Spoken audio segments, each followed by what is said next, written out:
Gamers, my favorite thing to do. Reference other YouTubers. My other favorite thing to do is get our Boris in my videos.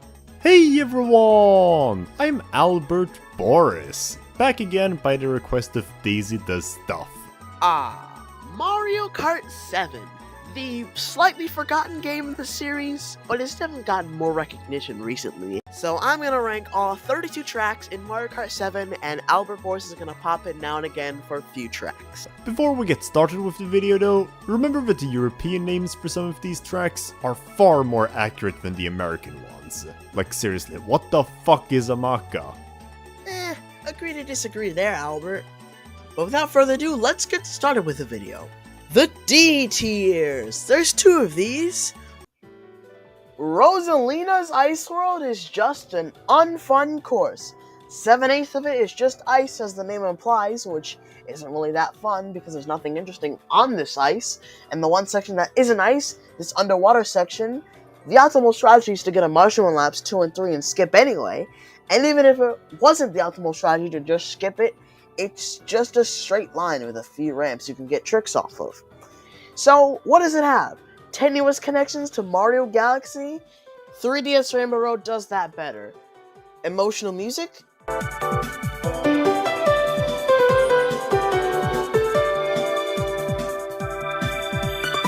3DS Rainbow Road does that better.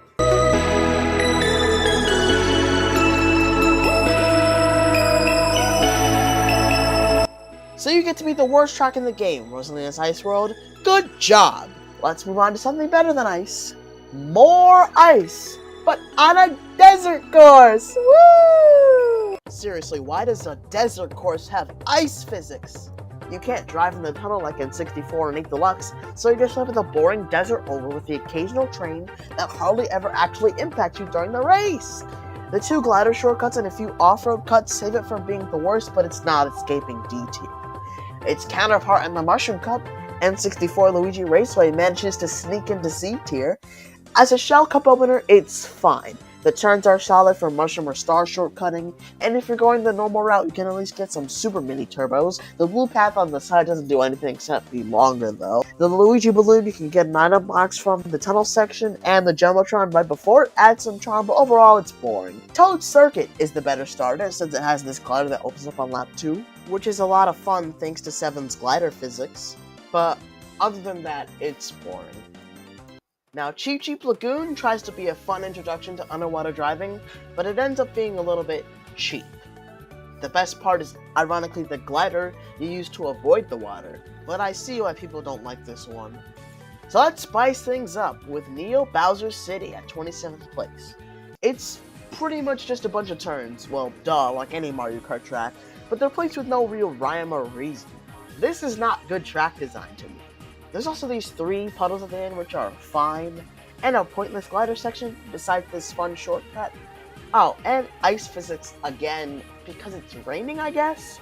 It's also kind of a circuit based on the internal name of the track, and a pattern where the first course is the mushroom, second course is the flower, and third course is the star cups, and both this game and Double Dash are circuits. I genuinely used to think that mattered.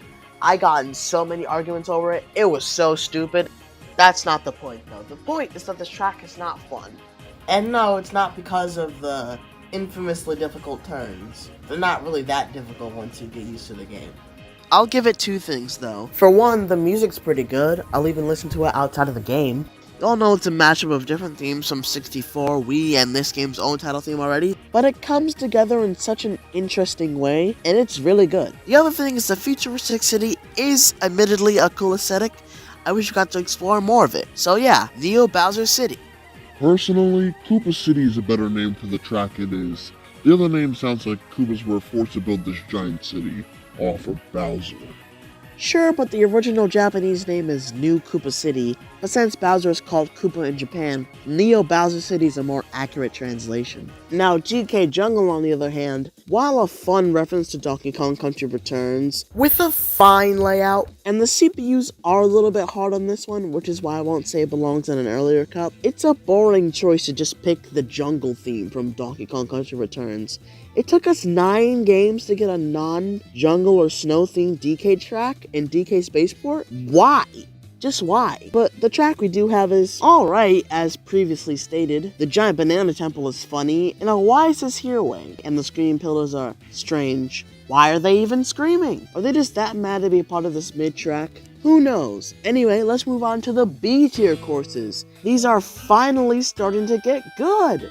GBA Bowser Castle 1 being this high might seem like a bit of a stretch, but it's honestly cool to have a more simple Bowser's Castle track. The glider opening on lap 2 with a surprisingly difficult shortcut is pretty nice, and the obligatory boost ramp section that all GBA Bowser's Castles have is fun. But the rest of the race is pretty boring, so it can't be any higher than low B tier for me. The music is great though, the best version of GBA Bowser's Castle's music we've had so far, which I wrote before Mario Kart World went ahead and gave us this rendition.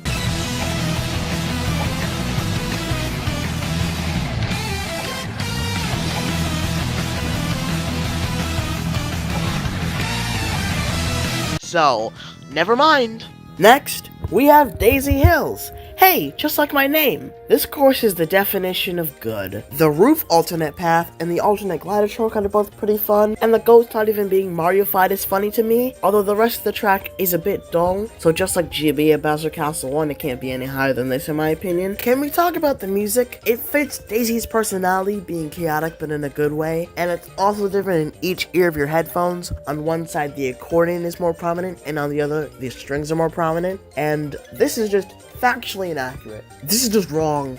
Incorrect. You know what else is incorrect? Saying that SNES or SNES Mario Circuit 2 is boring, because while most of it is boring, there's a glider section with this yellow line that you can trick off of, which also makes tool-assisted speedrun shortcuts possible. But what is becoming a common theme, that doesn't really do enough to make it great, so it's gonna stay as just good. Although the Mario Kart World version is undoubtedly worse, because the glider's gone. There's nothing to glide over, because you transition into Mario Circuit 3 from Mario Circuit 2. But moving on to another retro, also in Mario Kart World, DK Pass. This one is also just another good course, with nothing really standout. I guess you drive up a mountain and glide back down and not the reverse for the first and only time.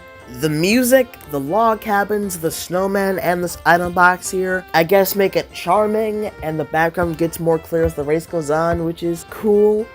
But I'm struggling to think of reasons why it's good. It's just good. I can't explain why. Bowser was not cooking in Mario Kart 7. This is the best Bowser track he has, and it's in B tier? Bowser's Castle seems like it was abandoned decades ago, and it's now a wasteland, which explains why half the track isn't even set in the castle, and the half-assed underwater section, although it doesn't really make the course any better. The start of the course, through the knockoff DS Bowser's Castle spinny thing, are really the only fun parts. Other than that, it's pretty boring, so it's gonna stay in the middle of B tier. I'm sure you're tired of my monotonous rants though, so let's move on to Shy Guy Bazaar, and let's let Boris talk about this one. Thank you, Daisy.